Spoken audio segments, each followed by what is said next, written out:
Hello, everyone. I believe we're live, and I'm actually super duper excited today, not just because of what we have planned with our special guest, who many of you, I believe, know who that is already, but also because I've got my team back together, you guys.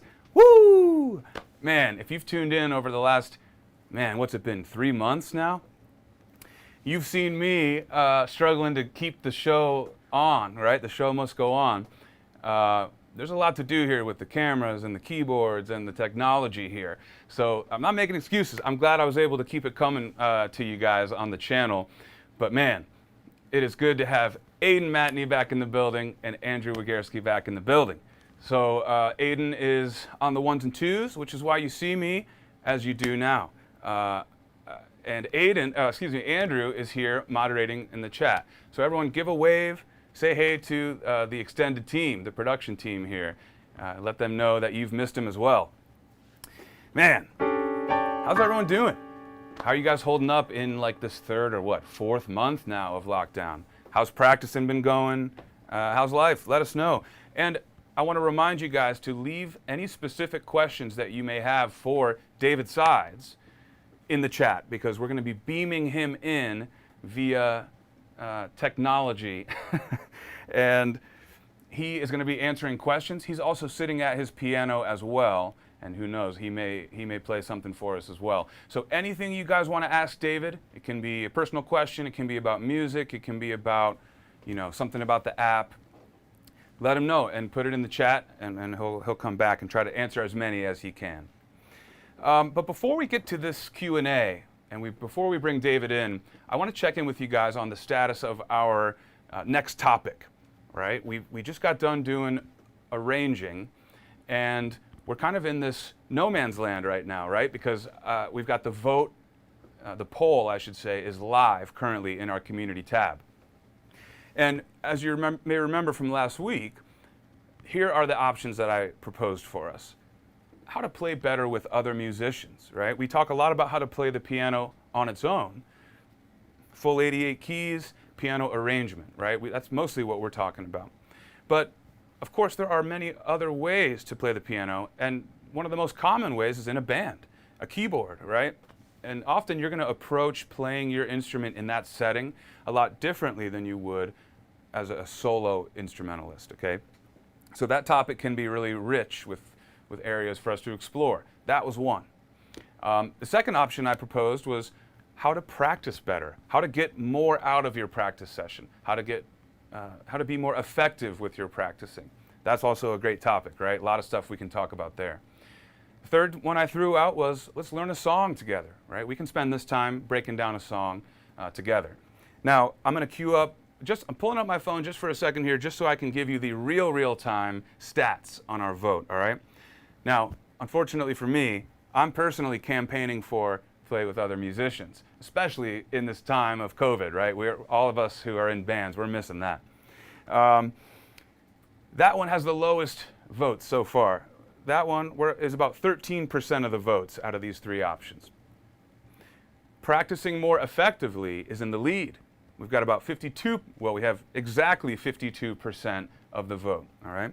And then learning a song together, that's coming up in second place with 35% of the vote. Now, what I would like us to do is keep voting open through the whole next week, okay? Because I think we all need to do a better job of campaigning for our votes. We've only got 30 votes so far. So what I'm going to ask you guys all to do, if you're feeling strongly about what the next topic should be, slide into the Playground Sessions Facebook group and see if you can't campaign for some votes yourself. I've seen plenty of our users say, hey everyone, I want this song in the app. If you guys can go and help me by requesting this too, that'd be great. Hey, whatever you guys, it's a democratic process here. So I'm going to give us another week to gather votes. And then whichever one wins, that's what we'll do. But one last thing I want to talk about here before getting to David's Sides, it has to do with the topic that I'm campaigning for. I'm really excited. Next week, everyone get your calendars out. I want you to mark this. I'm going to be bringing something that we've never done here before at Playground Sessions. I'm going to do a live lesson, but I'm going to bring my bass player and my drummer, all right? And we're going to set up, of course, with enough distance between us and stay safe and all that. But I have been trying to put something like this together for some time now because I wanted to essentially do a half performance and a half clinic or a master class. I can talk about how to play with other musicians. We can do a breakdown of some of the stuff I'm doing, but we can also perform for you guys. And I'm going to be picking songs that are in our app that many of you may know. So we'll do our kind of our own twist on it. But I'm really excited about this. We're going to be off next Wednesday. So nothing on Wednesday, but the day after. This is going to be Thursday, July 2nd at 6 p.m. Eastern Time. And of course, look for an event on Facebook in the coming days as well. But I just wanted to give you guys a heads up. Live is off next week in terms of the normal cadence of what we're doing. But I'm going to be bringing you this performance/masterclass. And then we will also pick our topic then. So we'll check in on the votes and we'll see what won. All right. From then on, we'll jump in back to our regular Wednesday schedule and we'll jump into the topic that wins. All right. So I'm seeing up in the chat here some good activity. Hey, Tina. Hey, Thelma. Elizabeth. A couple of new names in here. I like to see that. Hey, Paul Westerman. Hey, Charles. Elizabeth. Hey, Sarah Pickles. What up, Sarah P? So I hope you guys are asking. I've seen a couple people leave some stuff for David in here. That's great. So without further ado, you guys, I think we should get to the main event today. I'm going to see if we can see and hear David's sides. Let's see if we can have him in now. David, are you with us? Hey guys, how you doing? Can you hear me? He is. Nice, man. This is fun. I love doing these Q&As. I really wish I had time to do it more often. Everybody, please make sure to give it up for Phil. He's been working really hard the past few months, not only trying to manage this all himself, as he's pointed out, but also on this big recital project that we've been doing. I know that maybe some of you guys have been, but if you have not taken part in it, keep an eye out. We'll be talking about it a little bit more and putting it up on our website very soon for you guys to see. It was a lot of fun. So with that said, I guess I can go ahead and jump into some of these questions. I have a few of them from the Facebook group that I will jump into quickly, and then I will field the ones that you guys are putting here on the YouTube chat. You guys are definitely throwing some good ones out there, so I'm excited to get to them. If you see me look to, I guess, my left, maybe showing up as your right on your screen, it's because I just have a laptop here. I'm trying to keep track of some of the chats and questions there as well. But let's go ahead and jump into some of these that I have on Facebook. So I know that a lot of our users use the desktop version of Playground Sessions, but we do also have quite a few who use the iPad. And one of the questions that we often find that gets asked to us is kind of when we're going to get a new version of the iPad or an update. And I just want you guys to know that our dev team is working full-time on that and doing a really good job of working on the new designs and implementing some of the features that I know a lot of you guys have been asking for. I cannot give an exact ETA of when this is going to be out. We're very close though. So just keep an eye out for any communication around its release. But I'm very excited about you guys jumping into the new look, the new feel of the app, and also taking advantage of some of the key features that we're going to be adding to it so that you guys can improve on your practice and just get to the music a lot easier. So keep an eye out for that. Another question we have here on Facebook, please do an in-depth YouTube video on using the sustain pedal. Lesson in boot camp. Okay, so this question is coming from Brian on Facebook. The more you play the piano, I don't know what level you guys are who are tuning in, whether you're rookie or intermediate advanced, but you'll start to realize that the more you play, the more advanced stuff you play, or if you're in an intermediate level and you're playing chords, when you start playing and using the pedal on the piano, that can make a world of difference in the sound of your music. And so we don't really, I guess, advocate much use of it in the rookie level because you're primarily just playing single notes in the right hand, single notes in the left hand. But as soon as you start getting into chord territory, whether it's block chords or broken chords, the pedal is basically going to be your best friend. I won't do an in-depth lesson on it now, but I'm pretty sure that Phil at some point can do a deeper lesson on this on YouTube, but I will address it briefly.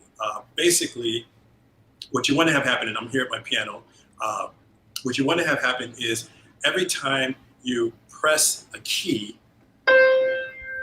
you then want to step on the pedal to sustain it. So you try that again, press key down, pedal, hands up, but you still hear the sound of the key that I just played.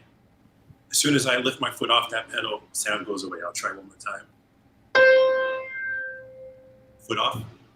You hear that abrupt cut of the sustained sound of the key. Now, that's just one key. You can imagine if I'm doing that with a chord. Hands up, you still hear the sound, but as soon as I let go, the sound just cuts off. I like to use a pedal, the way that I know a lot of musicians use the pedal is basically, depending on kind of the context of where you are in the music, if you aren't playing anything before whatever you're jumping into that has a pedal usage, you can press the pedal down first, play a key, and then just have the sustain going. What takes a little bit more skill, a little more practice is when you're using the pedal while moving in and out of different harmonies. The pedal is basically used to help you sustain the harmonies that the music is capturing by what you're playing.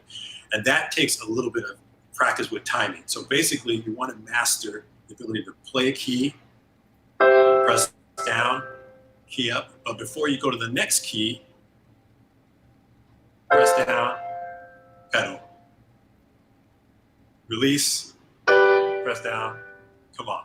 Now, I'm exaggerating kind of the pauses between them, but basically you get to a point where that starts to happen in a way where it seems like everything's kind of being strung together.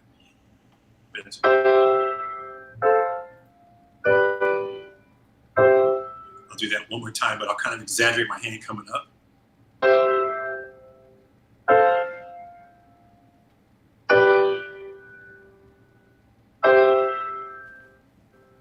So again, it takes a little bit of time, a little bit of practice, but once you get to the point of kind of mastering the timing of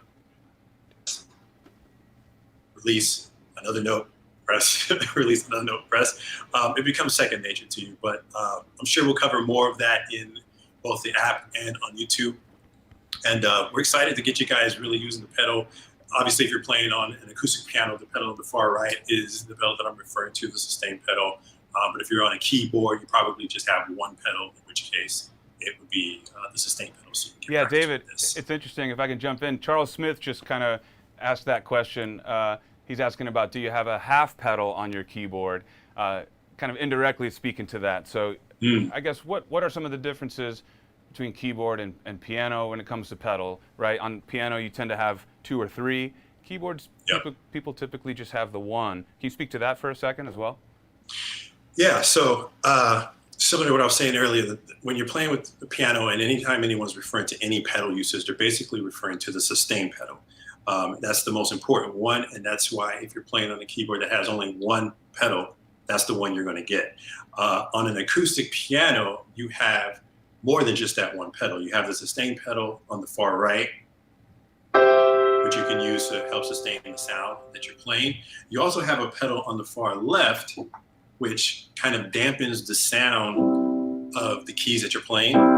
So here, let me kind of give an example. I don't know how well you guys can hear this, but this is with the left pedal down. This is with the left pedal off.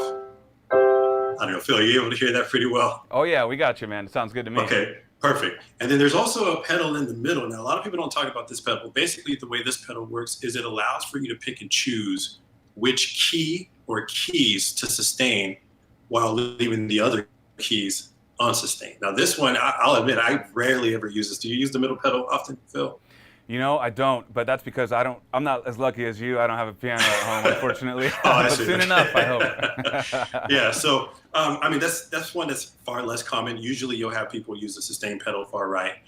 They may even couple that with the damper pedal on the far left. But then that special pedal in the middle, sometimes whenever it is used, it's basically designed to sustain certain notes while keeping the other ones unsustained. Yeah, and it's interesting too. You know, I'll see people do. Often it'll sustain the low end of the keyboard, so you'll be able to do something like this, or some kind of a low note, and that's sustaining, right? But then up here, you can play something like this, whatever, that's not sustained. You can't do that when you're using the normal sustain pedal, right? Because everything will sustain, the low end Right. and.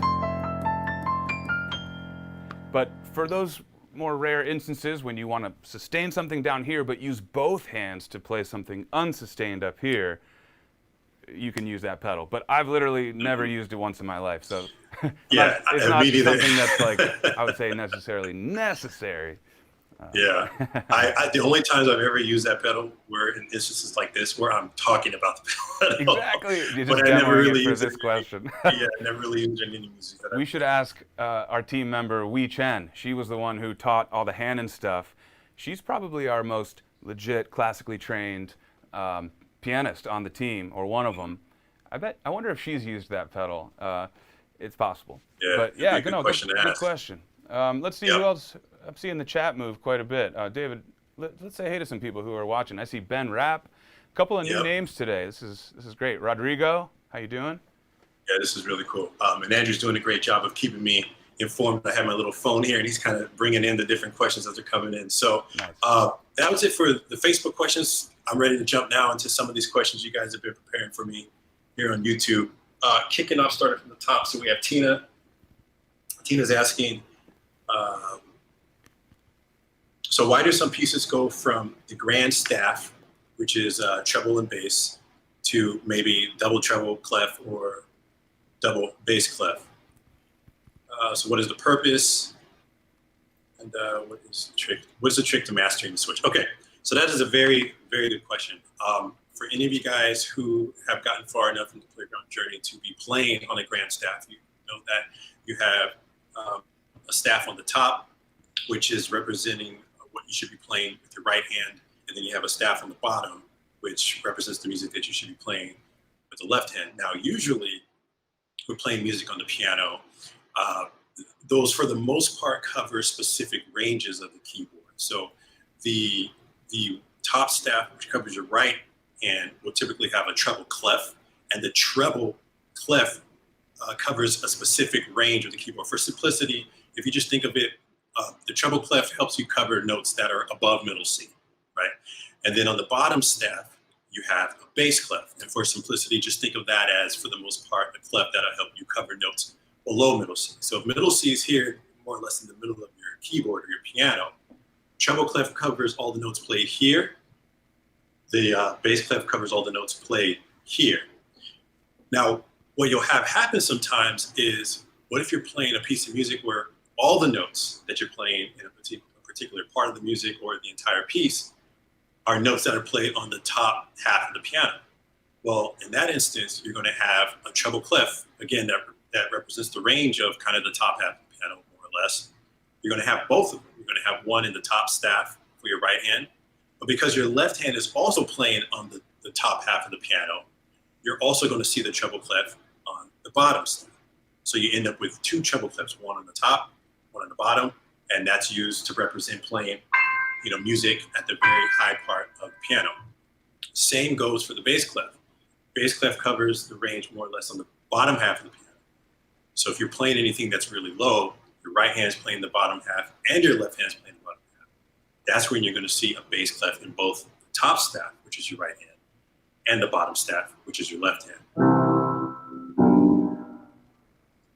So hopefully that helps clear that up for you, Tina. But I think the key, especially for myself when I was first learning these things, was just to think of the different clefs as tools to help represent specific ranges on the keyboard. And I think simplifying it as very basic down to treble clef is basically top half, bass clef is left half, will help make a lot of that make sense for you. That's right. Yeah, and David, I'll add to that. I think when you're first learning, it makes sense to say treble clef equals right hand, bass clef equals left hand. But that can be misleading when you run into an instance like that, right? So I think it's better, as David said, to think about it as representing a range of the keyboard that maybe is easier to play with one hand over the other, but it doesn't mean play with that hand necessarily, right? Mm-hmm. Yep. Yeah, that's good. That's good. And we've talked a bit in our arranging lessons recently about how you can add range to add variety in what you're writing or arranging, right? Well, you might find yourself one day doing something, let's say the music is this, and then for the next phrase, you may decide to go, you know. As a composer or arranger, instead of writing it way up on the, bass ledger lines, you might just decide instead to switch it to a treble clef in the left hand's staff, right? And it will be cleaner to read that way.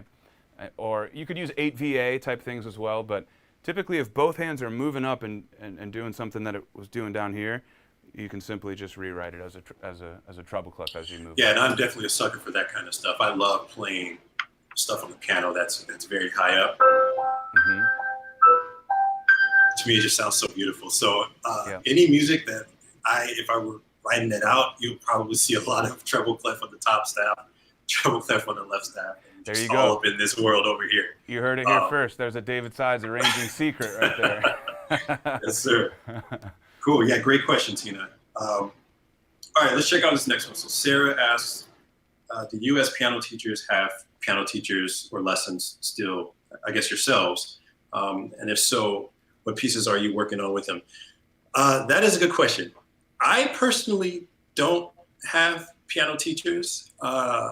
Phil, do you still have piano teachers that you practice with? I'll tell you what, I no longer do like a weekly type of like, I'm going to come back to the same teacher, every week for the foreseeable future, like I did when I was younger and learning more. But that is not to say that I no longer am a student of music. I do a few things to make sure that I stay sharp. I'm not out touring and performing in classical recitals, but I do a lot of work in the shed, so to speak, right? In my practice room.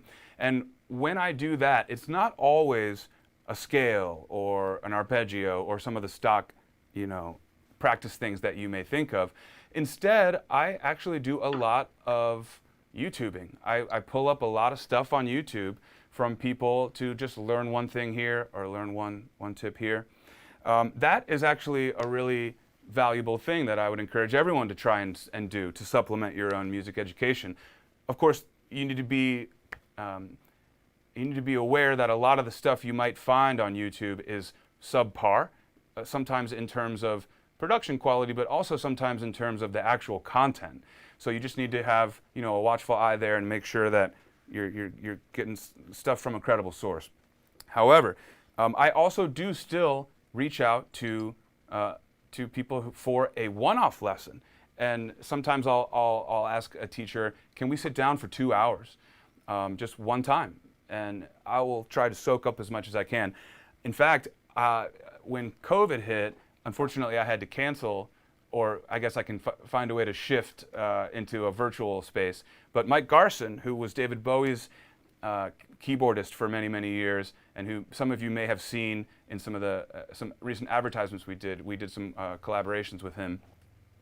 I reached out to him directly and said, Mike, I'd love to get a lesson, and we were scheduling something, and then things got interrupted. But just as an example, I always am searching for an opportunity to learn from a musician who is better than I am, and there surely are a ton of those. So, yeah, I mean, David, I'm sure you still learn in some way, but maybe not in the traditional student-teacher format as when we were still learning, right?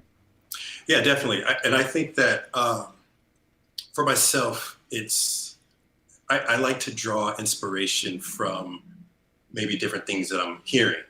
So I guess in that sense, we can say that basically anything I listen to could technically be showing me something that maybe I haven't thought of before, or give me something to aspire to work towards. I know that for a while, and I guess it's still true for me now, film scores were my go-tos. I love film scores. I love listening to music from, Hans Zimmer is kind of my number one guy. I don't know if you guys watching are familiar with Hans Zimmer or some other composers, but he did the music for like Inception. He did the music for Gladiator. He did some of the Batman movies. This guy is the real deal. And so I love listening to that music and just kind of drawing from that. So I guess in that sense, I can say those are kind of my lessons.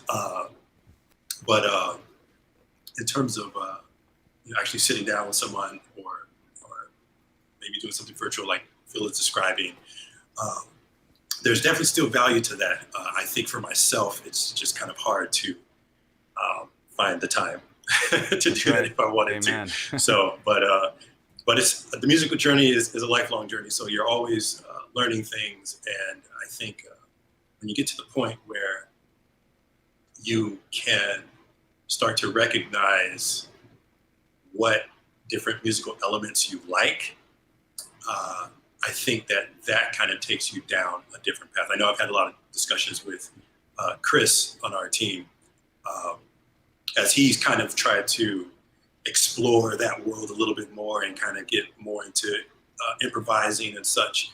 I told him that, and I encourage all of you guys to kind of try this exercise as well. Pick maybe the top 5 songs that you like, that you know are go-tos for you. And anytime you hear them, they make you feel happy, they make you feel inspiration, or maybe even songs that you aspire to learn how to play. I would bet that those songs have very similar elements in them, and those elements are what are drawing you to like them, musical elements. I know for myself, oftentimes it may be the chord progression. There's certain chord progressions that I know that I tend to gravitate towards. And anytime I hear a song with that chord progression, I instantly love it. I'm biased towards it. Or I know that there are certain melodic movements that I know that I like. And anytime I hear that in music, I know that I'm instantly a fan of that. And so I think a good exercise, listen to different songs, see and try to find if there are elements in them that are similar. Now, for some of you guys who are starting out, this might be a little bit more of a challenge trying to figure out some of the, kind of the theoretical elements behind it, like progressions or such. But once you get to that point of understanding that a little bit better, I guarantee you're going to find some commonalities, and those could be used at your disposal if you decide maybe one day to even start writing stuff yourself. I'm pretty sure you'll start tapping into those tools, as I know that I've done. And those will serve as teachers for music as well. So that's right. Yeah, that's one of the things I love about music, man. I mean, Phil, do you have certain progressions that you know that you gravitate towards, or certain musical elements that you know as soon as you hear it, you're on? It's got you. That's a good question. I really like music that swings. Okay. Even outside of, even before jazz, like I got into jazz, I think because it was swinging. I think I liked that first. And you hear swing, sometimes outside of jazz music as well. I love that kind of loose feel of swing grooves. It's still in there, but it has some attitude. That's why I've gravitated towards jazz. So when stuff is swinging, it piques my ear a little bit. I also love when there is interaction between musicians, which is another reason why I really love jazz music. If we can get specific about piano stuff or chords or things like that, I can tell you there are certain keys that I gravitate towards. Like if I was going to pick out a song to play for you right now, some of you might know this one.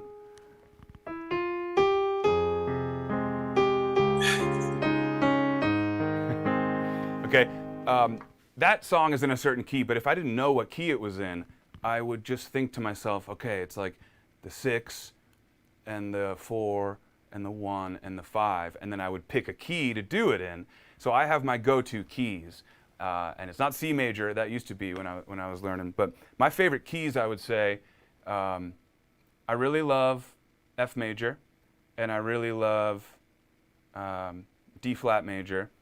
It's funny, some of the keys that are more like guitar friendly and like rock friendly, like E major, A major, those often are not really very friendly. You don't find a lot of pianists who are like, I love playing in the key of A major.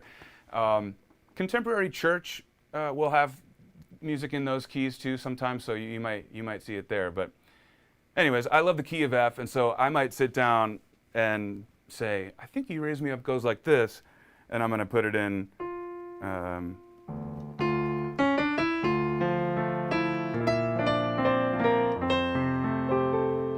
just one that maybe sits under my fingers well, and I like the relationship between the chords in that one, I guess.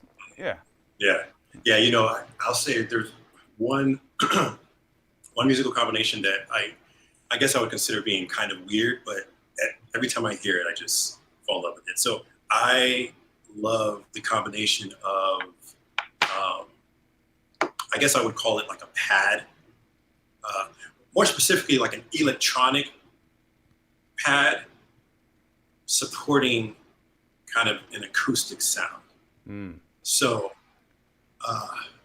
one perfect example of this is, I don't know how many of you guys have seen the movie The Social Network that came out a while ago. That was basically the story of Facebook and how it started. Trent Reznor was the composer for most of the music on that soundtrack. And the main theme of that film was basically this sustained.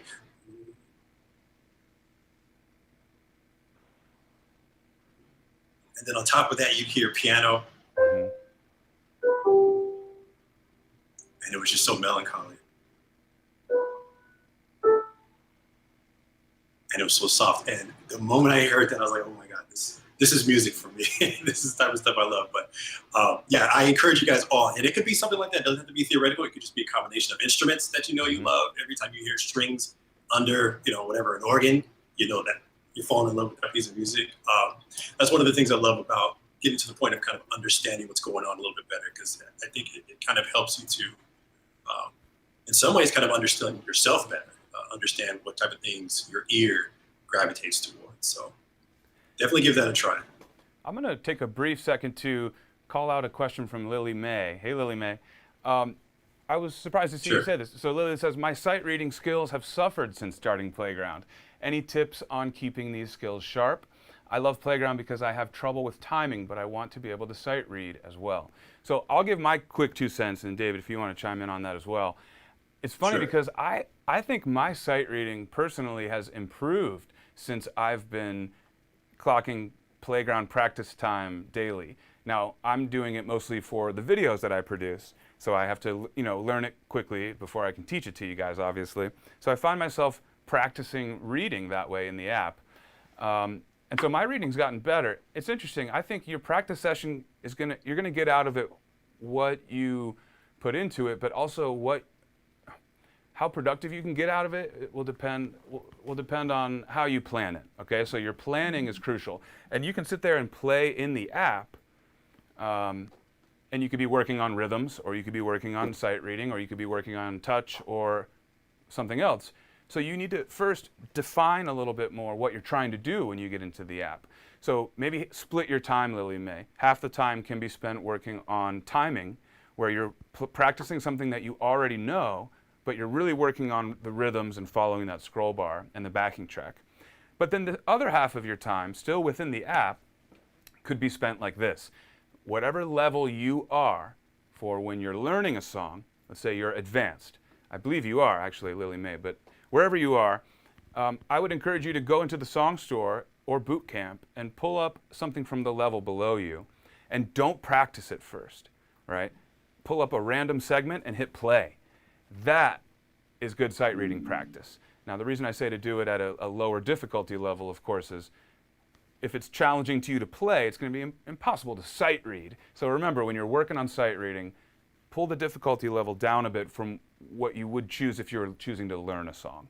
Anything to add to that, David? Yeah, I definitely agree with all of that. And I think that I would say even for myself, I don't feel like I've ever really been a super strong sight reader. I can read music. I'm not one of those super, I guess, prolific players who you can just kind of put sheet music in front of me and for the very first time I just bang it out. Yeah, those 100%. people make me mad too, man.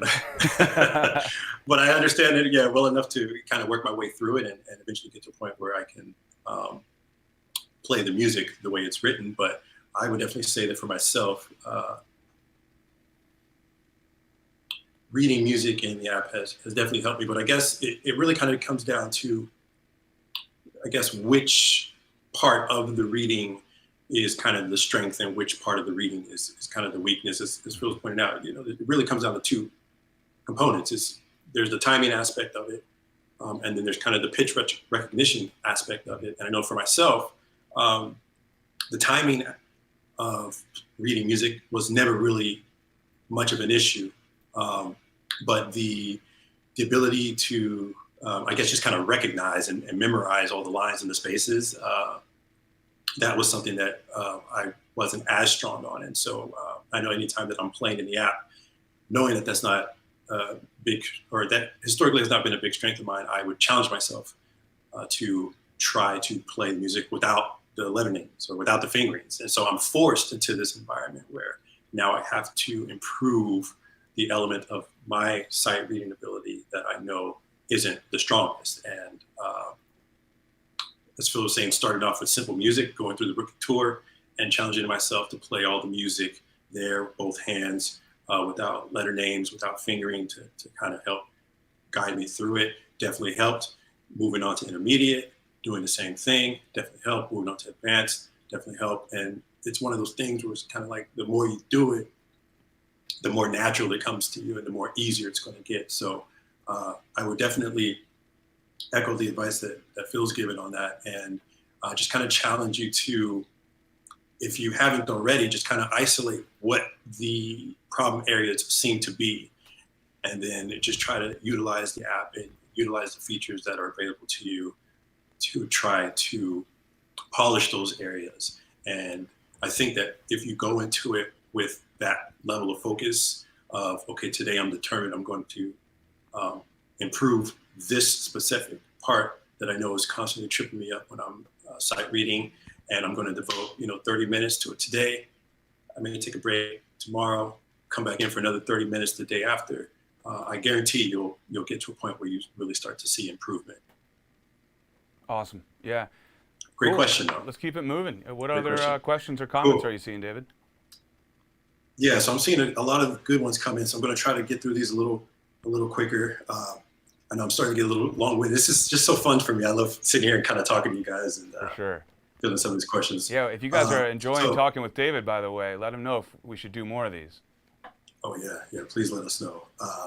Okay, so moving on. So Ben, this is a simple one for me to answer quickly. So to see future levels past advanced could be, so I'm with you. And this is actually something that we have been talking about for a while, adding what we're going to call, or I guess the working title has been an expert level. Whether or not it's actually called that when we release it, I guess we'll find out. But we're definitely with you. I know that advanced is definitely challenging, but I know that we also have some players where they want an extra challenge above that. And so I think when we get to the point of adding that extra tier, that extra level above advanced, it will provide the extra challenge that maybe users like yourself are looking for.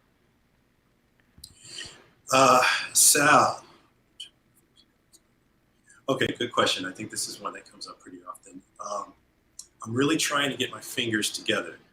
What scales or practice techniques do you recommend first if we're trying to play piano?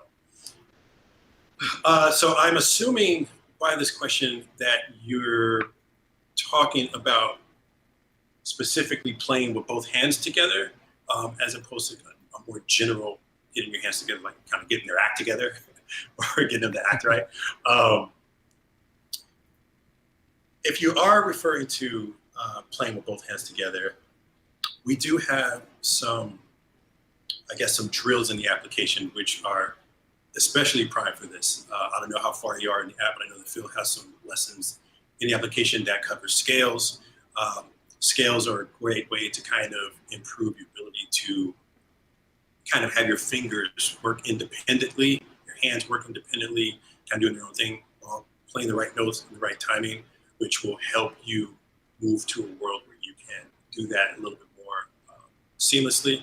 But we also release some content in the app, the hand-in exercises from Wii, and those are designed basically to help with the same ability, to help you to move through the music, both hands together, playing different things, but it's kind of like I guess I would kind of call it like a boot camp within a boot camp. It's kind of sending your fingers through boot camp and putting them through different things, obstacles, so to speak, that will gear them up to be able to function the way you want them to function when you're playing music both hands. There are other techniques, other drills, but I know for myself, been trying to polish things with both hands together. Even now, even with kind of the years of experience that I have, anytime I'm working on something or challenging myself to play something very difficult, I know that scales and familiarity with playing different drills similar to those are helpful. But one other thing that to really keep in mind is it doesn't always have to be that complex. Maybe sometimes the right move or the right technique that you have to employ is just moving slowly, just playing things in small sections, playing in the small chunks. I know that is definitely my go-to all the time if I'm working on something and I'm struggling with both hands, or even with one hand if I'm playing something that's pretty complicated with the left hand and I know that maybe I'm getting my butt kicked.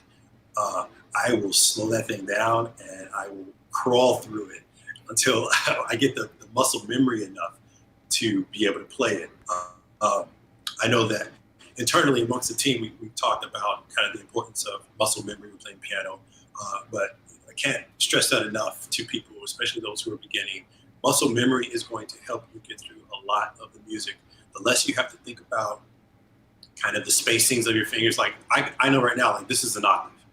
From this space to this space, I don't even have to think about it. I know I can put my hand down, without even looking. That's an octave.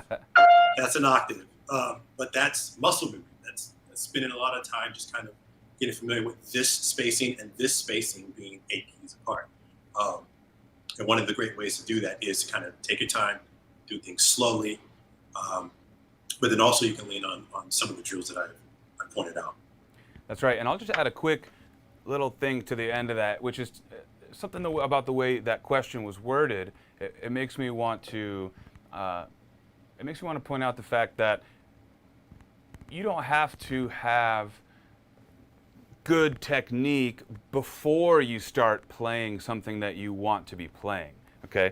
I think the way that question was asked was, what kind of technique stuff should I do before I start playing? I strongly would encourage you, and I believe this is actually a Playground Sessions sort of MO, is that, well, one of our old taglines was play to learn, right? And the reason is we like to get you playing first so you can get excited and passionate about it, and then teach you the ropes as you go, right? That's the general sense that we're trying to do here. So to carry that forward into this question and this response, I would say, make sure you're balancing your technique work with something that is just for you, something that's satisfying to your soul. Even if it's making up something that might not be quote unquote correct, that's okay too, all right? Technique in practice, in the end, is meant to serve you as a performer or someone who can express themselves through their instrument. So don't forget about that. It's not all about technique. You should be playing too and having fun, all right? Yes, sir. Yeah. Cool, great question. Thanks for asking. So, I want to say a couple of hellos. Shannon, how's it going? I think Shannon's saying this was her first time, or was that somebody else? Let's scroll up for a second here. It was, maybe it's a little lower. Was it Elizabeth? I just wanted to call up. It is Elizabeth. The first time you have joined. Thank you very much for joining. I'm happy to see you. Mike Anderson's in the building. What's up? That's my dad, everyone, in case you didn't know. Bandit Signs for Cheap LLC. There's a free shout out for your company, presumably. Oh, that's actually a good question. Is the song Lovely Day at Home in the app? So that one's got to be for me. I don't think David knows about that one. That's the song that we wrote together in our series of composition lessons during the live lesson. Great question. So the song still exists, but it's not in the app yet. Thank you for reminding me. I'm going to put that on my list tomorrow to put that into the queue. I need to just make sure that we're all good from rights perspectives and stuff like that. But since we wrote it, I'm sure we are. So yes, I'll be getting that up soon. Thanks for the reminder. But this is for David today, so let's get a David question in. I've got one for him, but I want to make sure that all of our students and viewers get a chance first. Cool. Yeah, I can keep moving to this. Tina, you love Jim Brickman? Yeah, Jim Brickman's got some great music. And Emily Bear, of course. Oh, yeah. He's great as well. Oh, from your hometown. That's cool. Where's Emily from? Chicago? That's where she is now. I'm not sure if she's from there. Okay. Or actually, she may not even be there now, actually. I think she's out in LA now. I think so. A buddy of mine was her Yeah, she's out. guitarist in some of the Midwest tours and in Mhm. Chicago. Maybe that's what we're thinking of. But yeah, Nice. she's awesome. Can we get more music from them in playground sessions? Well, yeah. Yeah, let's do it. Yeah, we'll have to make that happen. In fact, I don't know if we have. I know we have some of Emily's old stuff when she was uh, much younger. But Jim, I don't think we have any of his stuff in there. So we'll have to definitely put that across the music team and get them into the app. Cool. Anna, key changes in a song. What's a good way to recognize how many steps up or down for a key change? Ooh, this is a heavy question. So let me start by, I guess, dispelling any potential fear that our viewers might be thinking when they hear this question. You don't have a lot of key changes in a song these days like you used to. In fact, we actually did the recital song "You Raise Me Up," Josh Groban, and that did have a couple key changes, which I'm sure for a lot of our users was probably their first time playing one song that had multiple key changes in them. But in the, I guess, occasional times where you do find these in music, to me, this really just comes down to just being familiar with the different keys that you're playing the songs in. And that comes down to just being comfortable, familiar with the different scales. So if you're playing a song that starts in C major, and then maybe it jumps up to, E major, um, for myself, I guess I don't really think too much about like kind of half steps up and down as much as I just think of what's the key signature and what is this key. And if I'm comfortable playing that key, and again, playing things like scales can help you with that, then it's going to feel just like I'm playing a song at that point in E major. Whereas before I was playing it in C major. So just being comfortable and familiar with different keys will just set you up to be able to handle key changes much easier. What do you think, Phil? I am in the same boat as you on that personally. I can't say if that's the way that it is for everyone or for the majority of people, but when I see a key change in a song, I am no longer thinking of that new key in relation to the old key. I'm in the key of X and now I'm in the key of Y. Once I'm in the key of Y, I'm just there. That's where I'm at. And I think if anything, it might make things unnecessarily extra confusing if I'm still thinking about things kind of in relation to one another. Now, again, we have to separate talking about sight reading something versus learning something. If you're sight reading something and there's a key change, you basically just got to do whatever you got to do to get it right. But if you're learning a song, you got plenty of time to learn that key. And so, like David said, scales can be great for that. Let's say you're playing a song in the key of F, and you're very comfortable there, but then halfway through the song, it changes down a half step to the key of E major, and you have no experience in the key of E major. Chances are you're not going to sight read that very successfully, but that's okay. Take your time and orient yourself with that new key, the key of E. One of the best ways to do that is to practice the scale. Make sure that you know the pathways of the white and black keys through that scale. But yeah, I say we leave it there for that one. Yeah, I mean, everyone's going to have their own personal preference for how they're thinking about stuff, and there's no necessarily one right or one wrong answer. But yeah, I think David and I are similar on that. Yeah. Yeah, and actually that brought up one other very important thing that I guess I wanted to just address. There is a difference between reading music and sight reading music. Also true. A lot of people can read music. Very few, or I guess in relation to that, fewer people have the ability to sight read music. Sight reading being kind of like the example I presented earlier. You put music in front of me. It's my first time sitting here looking at it. I am going to look at that music and I'm going to play it perfectly at first glance. That's sight reading. That's not. That's a whole I know. beast unto Yeah, itself. I know for myself. I definitely don't necessarily aspire to put in the time Mhm. required to get that good at reading music. For me, I'm happy enough just being able to read it, um, which alludes more to the other point that Phil was addressing, which is kind of that falls more into the learning. Mhm. If you can look at music and read it and learn it, uh, that's reading music. If you can look at music for the first time and just whip it out, Yeah. that's sight reading. So I know that a lot of people, especially those when they're considering joining playground sessions, that's one of the things that we get asked often. Is like, hey, do you guys teach sight reading? And we kind of approach the question assuming that they mean, do you teach how to read music? Mhm. Yes, we definitely teach how to read music. The ability to sight read music, I guess you can argue, is for the most part one and the same, but I mean, it just takes a lot more practice, a lot more familiarity, a lot more um, usage of technique to get to the point to be able to look at the music and just whip it out. In fact, there are only two people I know personally who you can sit in front or you can place sheet music in front of and they whip it out, probably with like 95% uh, accuracy of how the music was written.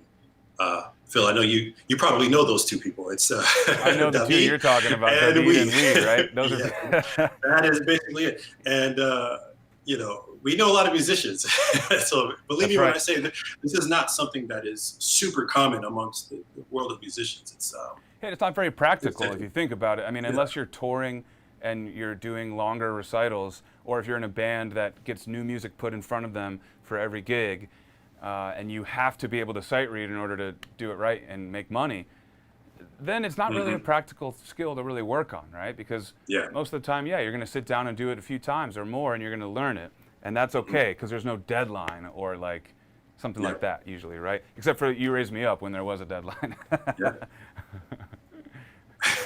Maybe that's a Yeah. segue there Take your because I time, did enjoy the see, process, I enjoy did the see a road. couple of questions about the recital. Yeah. So Camille is actually any updates on the recital video? Okay. So uh, again, so this is addressing the "You Raise Me Up" recital that we were doing basically as a way to help bring people together during this time when so many of us can't be together due to current circumstances of the pandemic. Uh, the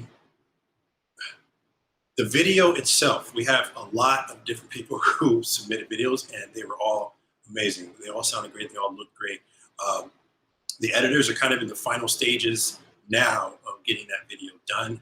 We actually yesterday, last night, or kind of like the end of the day yesterday, we're just looking at the latest revision of it and offering some final feedback on the status of that video. And so the best I can say is we're very close, and we definitely appreciate everyone's patience with this. Trying to take, call it 1,000 videos and string them together into this big epic recital is definitely an experience. But we're very close, and we're very excited to be sharing it with you guys very soon. So I know that's a lot of. It may feel like a little bit of ambiguity, but I think the takeaway is we're close, and we appreciate everyone who participated. And I'm sure that won't be the last recital we do. In fact, we were already kind of internally playing around with an idea of another one. I won't spill the beans on that, but yeah, it was a lot of fun, and we can't wait for you guys to see that video. Yeah, and I'll say that one thing that was unexpected with the editing process that has taken more time is not just processing all the extra videos that we didn't expect, but to make sure that everyone is represented, right? We have a limited amount of time, right? It's the length of the song.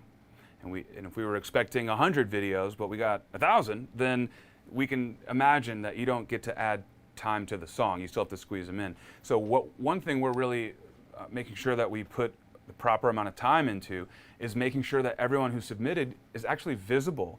Everyone's going to be audible. I mean, there's so many piano tracks, it's insane. So, some of them are, it's a bit quieter. They're not all at full volume, but you can literally hear all the piano. but not everyone's on screen for the whole time, because if that were the case, everyone would be like a little speck, right?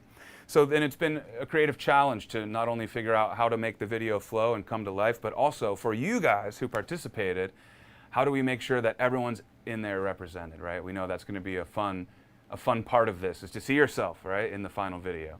So we're in a matter of days here, guys. We're just, you know, as David said, thanks for the patience. Very, very soon, you're going to see this thing. So next couple of questions. So this is actually a very popular topic. It seems like a lot of you guys are hungry to learn more about pedaling, which is great, because I know that's a very important part of playing piano. So the next couple of questions I think I can probably string together. So from Elta, I thought you wanted to hold the pedal down for a phrase of music, but it's better to let go of the pedal after each note. Okay, which is similar to the follow-up question from Rodrigo. Learning to play Chopin Prelude in E minor. When reading the sheet, how do I know when to press the pedal? Okay. So let me, I guess, try to quickly clarify the usage of the pedal here. The sustain pedal, specifically on the piano, is intended to help you sustain specific harmony.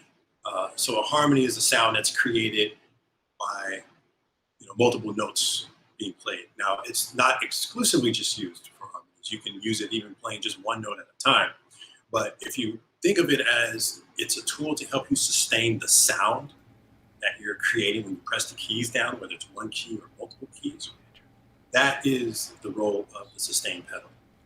Now, what happens is, especially when you get to a world where you start playing music with chords, whether block chords or broken chords, is very quickly, depending on how fast those harmonies change, if you don't kind of reset the pedal between the movement of the harmonies, you'll get this really bad muddy sound. For example, if I'm playing G major chords,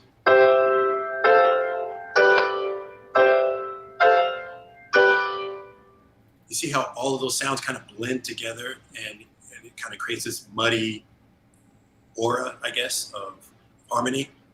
That's not, I mean, unless that's your intention, that's not really how you want the music to sound while using the pedal. So the idea is you want to kind of reset the pedal whenever you approach a new harmony. In this case, if I'm cycling through those three different chords, the C major chord being one harmony, the F major chord being the second harmony, and the G major chord being the third harmony, I'm going to reset my pedal usage when I switch to the new harmony. So rather than getting it muddy, like, you get a more distinct sound where you can hear the harmony better.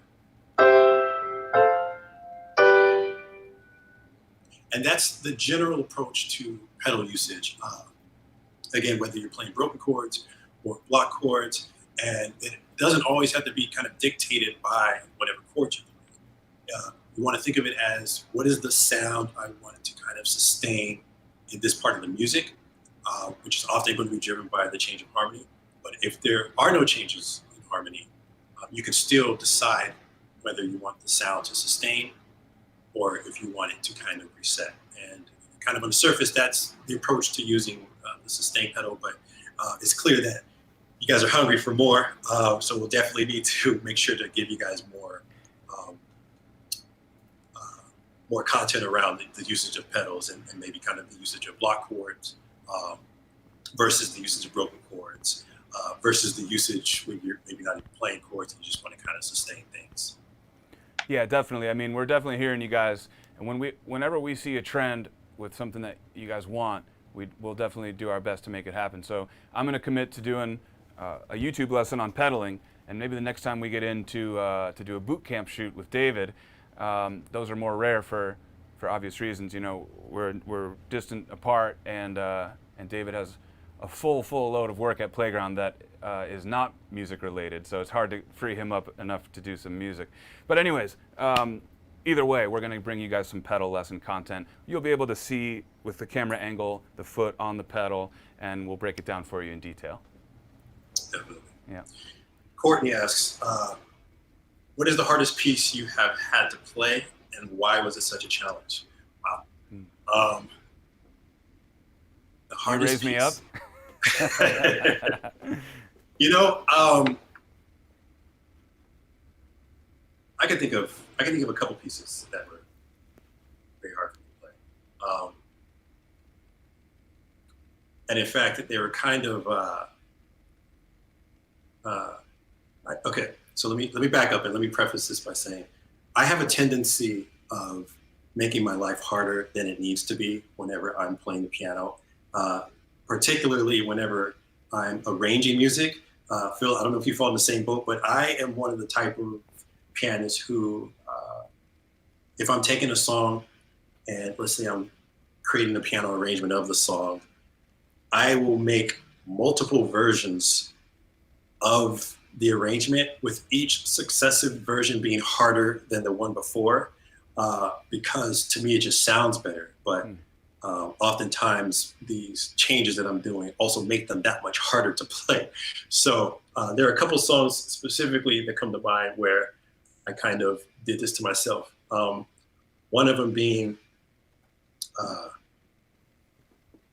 there is a song, an older song, I think early 2000s, called Kiss Kiss.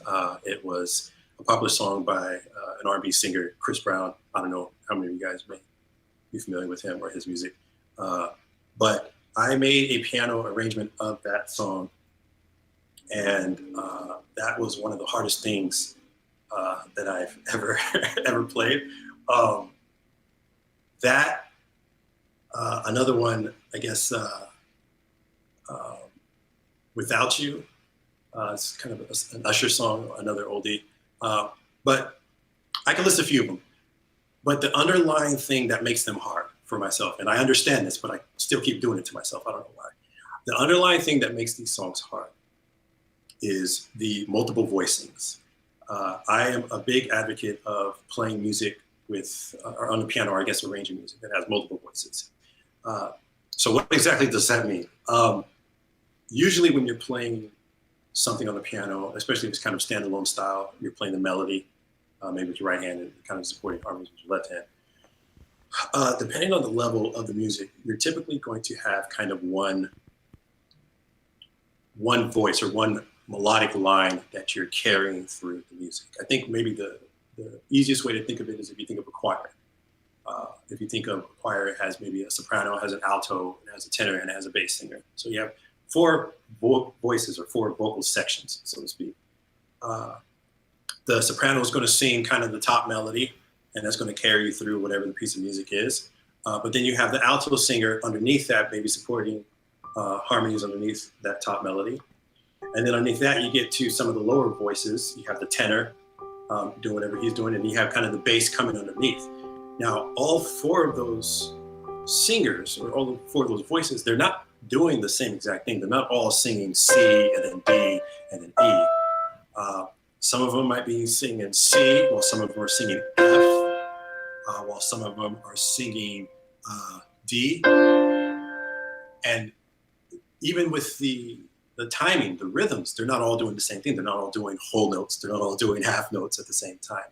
So they're all kind of in their own world, singing different things, singing different melodies at different rhythms, but it all blends well together. And those are the different voices. Now, how does that translate to piano? It's the same exact concept. I can have a melodic line where I can have something maybe at the top where I'm playing C, and that's just kind of repeating there. That's one voice. Now I may decide, okay, I'm going to add another voice on top of that.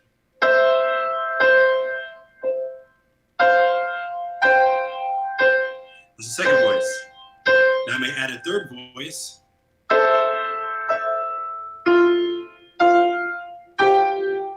And you see, as I keep adding more voices to it, you can imagine it gets harder and harder. Now that's just one hand. And that was just one hand, exactly. Yeah, and I just throwing in the left. Oh, I guess my hand was on my lap. You guys can see. So we got,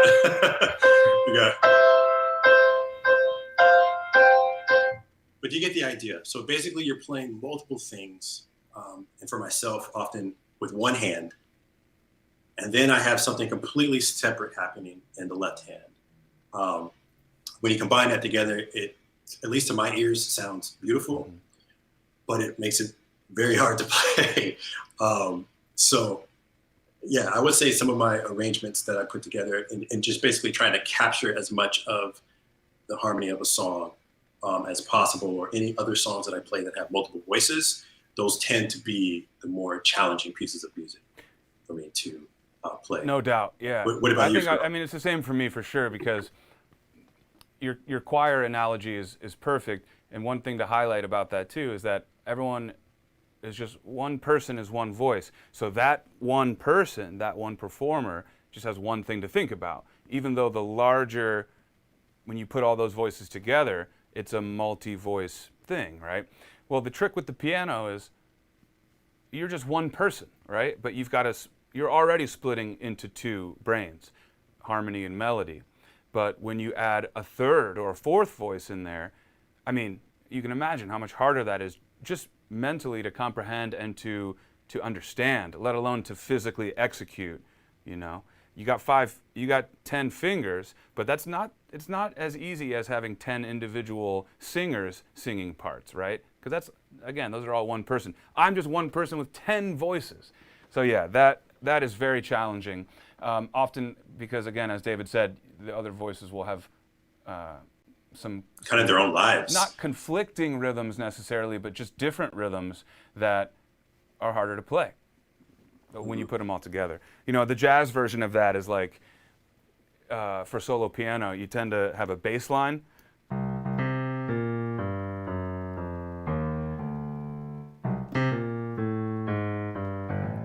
Then you have chords.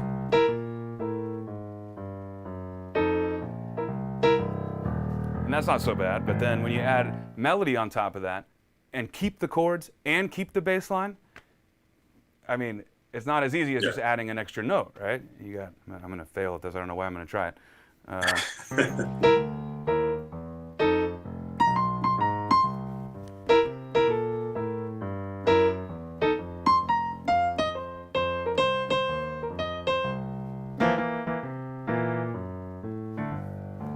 Right, so that can be a lot more challenging. You've got to split your brain into a lot of different things. Yeah. If I had to answer that question, I would remember back to college. I'm not going to remember the name of the piece, but I took for one semester in my jazz studies program, I took classical piano from a really awesome pianist in the area named Philip Thompson, and yeah, he's a beast. This guy was so good. One time, I was playing a piece that I'd been working on for a while, and he was in the room with me, and he had his back to me. He was like just listening, like looking out the door. And I played a passage, and I played it right, but I played the correct note with a different finger than what I was supposed to use. And he heard it. He wasn't watching me. He goes, "Oh, use your fourth finger instead of your third finger." I played it right. But he could hear that I was using the wrong finger. So, anyways, that was crazy. But he had me working on a really hard Debussy piece, and it was my first introduction to him.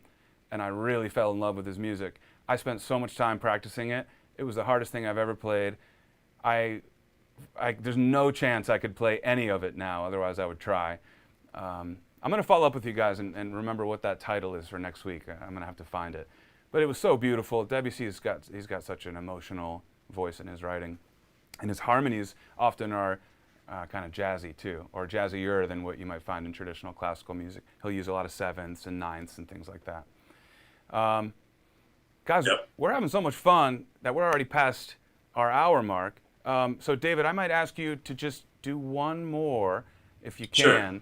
And then, you know, this has gone well, and so maybe we can try and bring you on even like in a monthly basis moving forward. Yeah, definitely. You know, it'll depend on your schedule, of course, but yeah, let's have one more for today, and we'll Let me scan follow through up in the the future. remaining ones. Looks like we have about a handful left. Let's see.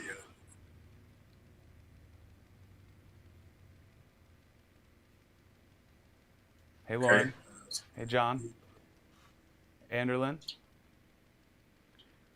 I love seeing new faces. Courtney. Okay. So, good questions here, but I'll tackle this one here about subdivision from Charles.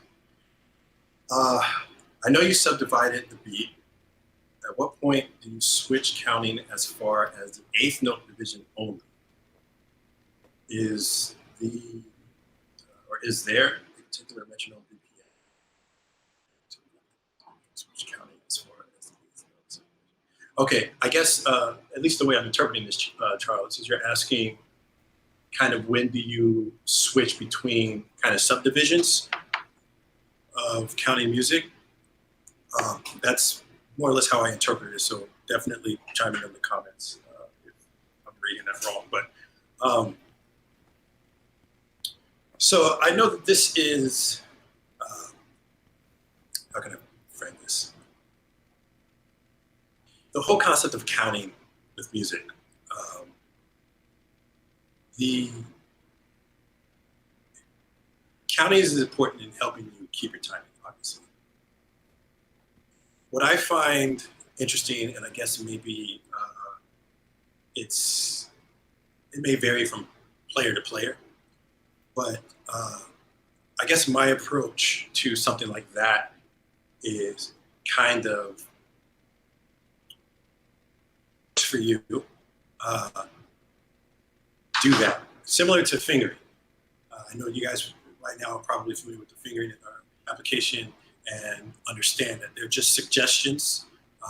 They may not work as written or for just every person, size, or regardless of the hand size.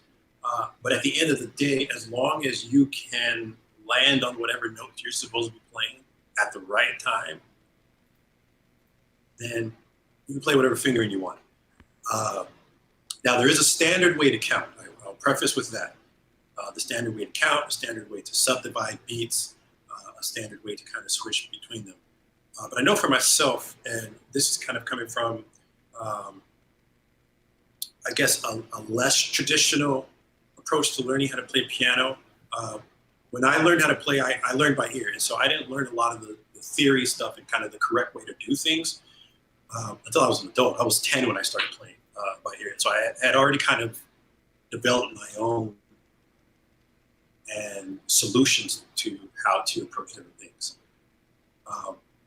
And for me, specifically with counting, I guess developed more of a system where I was kind of just trying to find whatever the lowest common denominator pulse was, and then I would just kind of count that. And at the time, especially starting out, it wasn't necessarily even counting like numbers, so to speak, or even counting like syllables, so to speak. It was more just recognizing the different pulses, and maybe even capturing that by like bopping my head as I'm playing, and that kind of being my pulse and that kind of being my counting, and just kind of driving through the music that way. So I find it interesting, kind of the notion of switching between eighth notes and maybe some other subdivision, because for me, for a very long time, and to be honest, it's still kind of an approach that I use, as I know it works for me, is I just kind of find, maybe even kind of like scan through the music, and I say, okay, what's the shortest duration note? How often does that come up? And then kind of what is that pulse as I'm playing through the music? And sometimes I'll even kind of switch pulses. I'll know that, all right, well, for the first 16 measures, I'm basically playing whatever quarter notes. But then the next 16 measures, that switches to, 16th notes.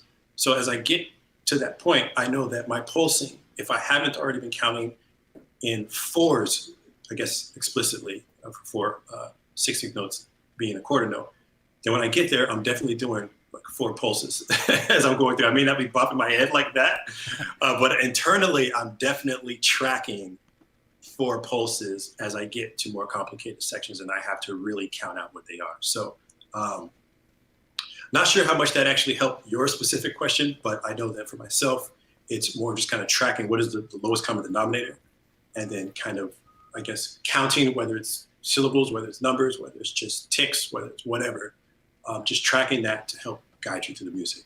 Yeah, and I can add to that, David. Actually, it made me think of a good example when you were saying, you don't necessarily always count 1 and 2 and 3 and 4 and with those syllables, but you're still marking them in your own system. You're tracking them, but you might be using your own syllable or something else. A great example of that to me is the song many of you will know. Let's see, I'm gonna do my own little quick version.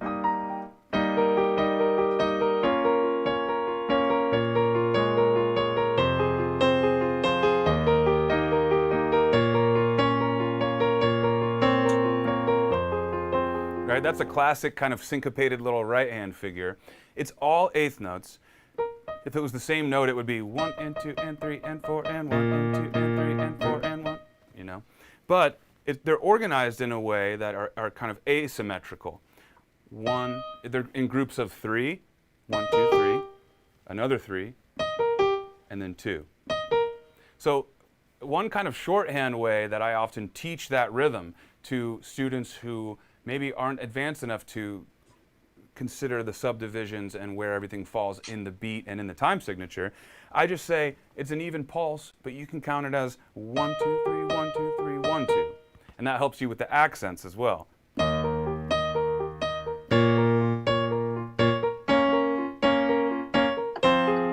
And is that wrong? Well, no. What determines whether it's right or wrong? How it comes out of the instrument, right? The counting and the syllables and your own system is in your head. As long as it's getting you to do the right thing out of your instrument, then it's correct, right? So that idea came to mind because it's harder, I think, to play that song thinking about it like this. 1 and 2 and 3 and 4 and 1 and 2 and 3 and 4 and, because the accents fall on the upbeats. 1 and 2 and, right? So, I mean, that is the right way to count it, textbook right way to count it, right, David? But if you think about it in the shorthand way, it's like groups of 3, 3, 2. It's kind of a quicker way to get to that same result, and it's still right if you play it right. Mm-hmm. Yeah, man, this is music, man. This is art. You know, right. It's flexible. Yeah, there can be many roads that lead you to the same place, right? Mm-hmm. Yeah. Cool. Well, David, thanks so much for joining, man. This was really fun, and I could tell everyone in the chat was enjoying it as well. We got some requests to do it again, so keep an eye out, everyone. We may try and do another one of these in the next few weeks. Thanks for tuning in, everyone, and thanks for preparing some questions for David. David, thanks for hanging with us. Yeah, definitely. I'll close with this one last thing. I know there were maybe some questions we're going to get to. Please feel free to email me, david@playgroundsessions.com, if I didn't get to your question, and I will do my best to answer it via email. Nice. All right, guys, thanks again. Don't forget, next Wednesday we're off, but Thursday, July 2nd, 6 p.m. Eastern, you're going to hear a performance/masterclass with me and my bassist and drummer. It's going to be really fun. Don't forget to vote on the next topic as well. The voting is going to remain open for this next 7-day stretch. That's it, guys. See you next time.